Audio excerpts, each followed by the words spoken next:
తెల్లవారే వెలుగు రేఖలా పచ్చ పచ్చ పచ్చి మట్టి బొమ్మలా అల్లి బిల్లి వెన్న పాల నురగలా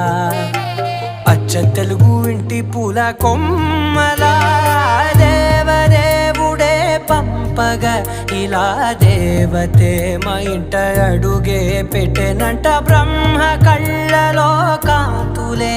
మా అమ్మలా మా కోసం మళ్ళీ లాలి పాడేనంట.